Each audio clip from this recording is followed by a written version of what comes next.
Seorang wanita menemukan sesuatu yang aneh saat berjemur. Awalnya dia ingin suaminya berbaring bersama untuk berjemur, tetapi suaminya bersikeras untuk berenang di laut. Pada awalnya Lisa tidak terlalu memikirkannya, tetapi ketika dia terbangun, dia menemukan suaminya menghilang tanpa jejak. Ketika melihat waktu, ternyata sudah 3 jam berlalu. Dia dengan panik bertanya kepada pasangan di sebelahnya apakah mereka melihat suaminya, tetapi mereka mengatakan tidak melihat orang lain.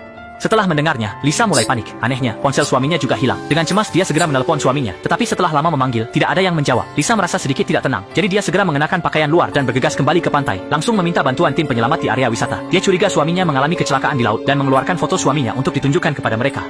Setelah menyadari keseriusan situasi, petugas penyelamat segera mengemudikan kapal cepat untuk melakukan pencarian dan penyelamatan di sekitar perairan. Namun anehnya, mereka mencari selama beberapa jam, tetapi tetap tidak menemukan jejak suaminya. Dengan terpaksa, Lisa pergi ke kantor polisi untuk melapor. Namun setelah mendengar penjelasan Lisa, petugas polisi tidak bisa menahan tawa. Dia mengatakan bahwa arus laut di wilayah ini sangat stabil dan air lautnya sangat dangkal. Tidak pernah ada kasus orang tenggelam hingga meninggal.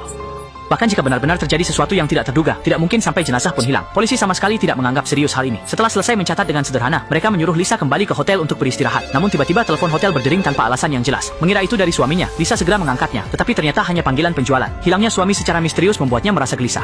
Keduanya awalnya datang ke sini untuk merayakan ulang tahun pernikahan kelima. Tidak menyangka di tengah jalan mengalami kejadian seperti ini. Lisa khawatir hingga tidak bisa tidur semalaman. Keesokan paginya, dia datang ke tempat suaminya menghilang untuk menunggu, hanya berharap keajaiban bisa terjadi. Namun, penantian ini berlangsung selama setengah tahun. Mengingat polisi tidak ada kemajuan, sebagai seorang profesor universitas, Lisa terpaksa harus kembali ke sekolah untuk mengajar.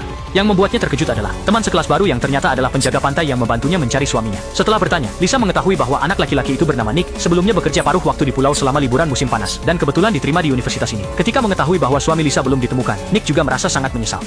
Namun setelah itu, Nick selalu secara sengaja atau tidak sengaja mengajak Lisa berbicara. Bahkan sengaja menciptakan pertemuan kebetulan, makan bersama, dan bahkan mengundangnya ke konser. Lisa langsung menyadari bahwa Nick menyukainya, tetapi dia yakin suaminya masih hidup, dan dia tidak boleh mengkhianati suaminya. Kemudian dia menyatakan sikapnya kepada Nick, mengatakan bahwa dia sudah memiliki pasangan, dan berharap Nick bisa menyerah. Pada malam hari, ketika Lisa menonton rekaman suaminya yang lalu, dia memperhatikan sesuatu yang aneh, yaitu ada seorang wanita berbaju merah yang sering muncul di samping suaminya, dan hubungan mereka tampaknya tidak biasa. Meskipun tidak ada tindakan intim di antara mereka, namun ada emosi yang berbeda dalam tatapan mereka. Tampaknya wanita ini adalah tulang punggung di perusahaan suaminya, tetapi Lisa belum pernah melihatnya, dan suaminya juga tidak pernah menyebutkannya. Apakah hilangnya suaminya ada hubungannya dengan dia?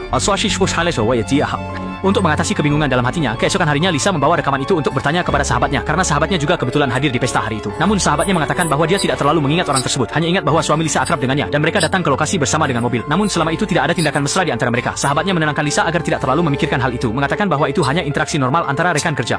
Setelah mendengar kata-kata sahabatnya, Lisa juga merasa mungkin dia terlalu khawatir. Malam itu, baru saja selesai mandi, dia menerima telepon dari kantor polisi. Polisi mengatakan bahwa mereka telah menemukan mayat seorang pria di laut dan memintanya untuk segera datang mengidentifikasi. Keesokan paginya, Lisa segera pergi ke kantor polisi. Namun saat membuka kain penutup, dia mendapati bahwa itu bukan suaminya. Pada saat itu, petugas polisi juga mengemukakan pandangannya. Dia berpendapat bahwa setelah sekian